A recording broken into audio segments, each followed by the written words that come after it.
ബാൽബൻ. റസിയ സുൽത്താനയ്ക്ക് ശേഷം അധികാരത്തിലേറിയത് ബാൽബനായിരുന്നു. ഇൽത്തുമിഷ് അടിമച്ചന്തയിൽ നിന്ന് വാങ്ങിച്ചൊരു അടിമയായിരുന്നു ബാൽബൻ. പിന്നീട് അദ്ദേഹം ഡൽഹിയിലെ സുൽത്താനായി മാറി. അദ്ദേഹത്തിൻ്റെ ഭരണനയം അറിയപ്പെടുന്ന ബ്ലഡ് ആൻഡ് അയൺ പോളിസി എന്നാണ്. ശക്തമായ നടപടികളിലൂടെ ഭരണം നടത്തിയിരുന്ന ഒരു ഭരണാധികാരിയായിരുന്നു ബാൽബൻ. നിണവും ഇരുമ്പുമെന്ന നയമാണ് അദ്ദേഹം കൊണ്ടുവന്നത്.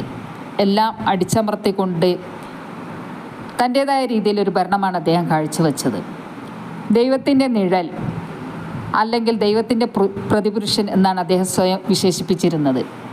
അടിമവംശത്തിലെ ശക്തനായ ഒരു ഭരണാധികാരിയായിരുന്നു അദ്ദേഹം. സൈനിക ആവശ്യങ്ങൾക്കായി ഒരു വകുപ്പ് തന്നെ അദ്ദേഹം ഉണ്ടാക്കി. ദിവാൻ ഇ ആരിസ് എന്നാണ് ഇത് അറിയപ്പെടുന്നത്. അദ്ദേഹത്തിൻ്റെ സദസ്സിലെ കവിയും പണ്ഡിതനും സംഗീതജ്ഞനുമായിരുന്നു അമീർ ഖുസ്രു. അദ്ദേഹത്തിൻ്റെ പ്രസിദ്ധമായ പുസ്തകമാണ് ലൈല മജ്നു. സിത്താർ വികസിപ്പിച്ചെടുത്തത് അമീർ ഖുസ്രു ആണ്. തബലയുടെ ഉപജ്ഞാതാവ് അദ്ദേഹമാണ് കരുതപ്പെടുന്നു. അദ്ദേഹം ജനിച്ചത് ഉത്തർപ്രദേശിലാണ്. ഉറുദു ഭാഷയുടെ പിതാവാണ് അദ്ദേഹം. സൂഫി സംഗീതമായ ഖവാലി സംഗീതത്തിൻ്റെ പിതാവാണ് അദ്ദേഹം. പേർഷ്യൻ തത്താണ് എന്നാണ് അമീർ ഖുസ്രു അറിയപ്പെടുന്നത്.